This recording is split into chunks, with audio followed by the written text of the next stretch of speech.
Okay, let's talk about 3 things that together can make you stand out from the crowd. These 3 things are blogging, voice, and video. But isn't all of this complicated? Well, in the next few minutes I'm going to show you some little tricks that can pull this together. So let's start with blogging. The main aim of this is to show your customers that you're an expert in your field, that you're someone to turn to when they have a question. This can be done very simply by offering your customers some useful advice and information.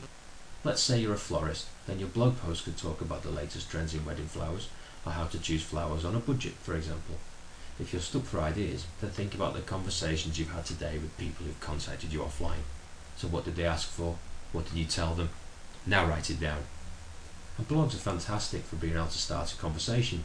Ask your site visitors to leave comments about what they like and what they don't like. Most important for this is that you respond to them, either by adding comments to your own blog or featuring replies in the new posts.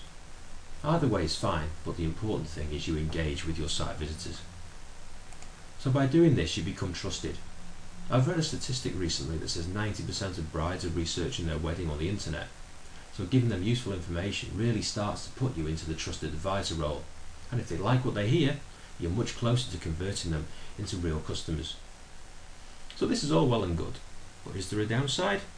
Well, blogs are quite common these days, and although you really should have one on your site, there are some things you can do to make yourself stand out from the crowd. So let's go on to voice. Primarily, this is about providing 2 to 3 minute short podcasts from your site. Unlike blogging, it's designed to provide value, to give advice to your site visitors with the aim of turning them into customers. The big advantage for me, at least in this approach, is that you're starting to become a real person instead of a somewhat faceless internet website. So your passion, enthusiasm and personality can be demonstrated much clearer.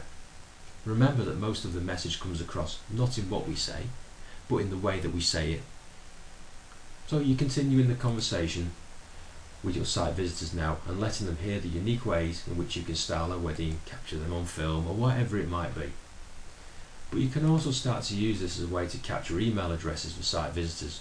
For example, leave your email address and we'll send you a free 3-minute video on how to choose the perfect wedding favours, or whatever your business may be. A list of email addresses is immensely powerful though, and please do not underestimate this.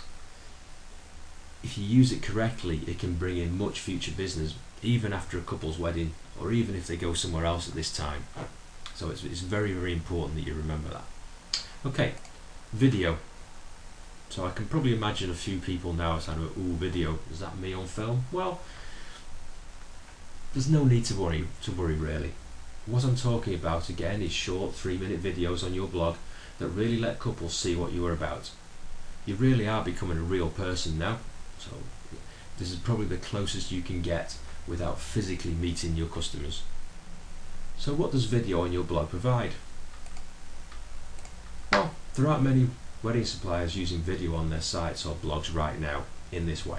So the only ones I'm aware of are videographers, and their videos are primarily examples of their work, so a sales tool in that way.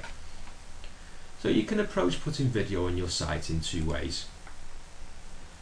Firstly, there's the video of you talking to the camera, providing useful information to couples. An example of this is the homepage of bridalmarketing.net, where I briefly introduce myself to you and I'm on camera. Or the second approach is to show a video of your work and you're providing a voiceover about your key messages. And this could be similar to this presentation right now. Okay, I've got text, you can have images or whatever it might be that works for you. So whichever approach you decide to take, the main thing is to keep the message simple, clear and certainly under 3 minutes. If you're looking for ideas on this, then go and spend some time searching through YouTube.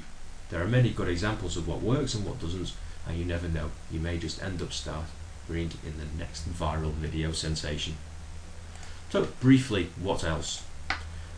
Well, here's a summary list of other areas you can consider to bring visitors to your site and turn them into customers.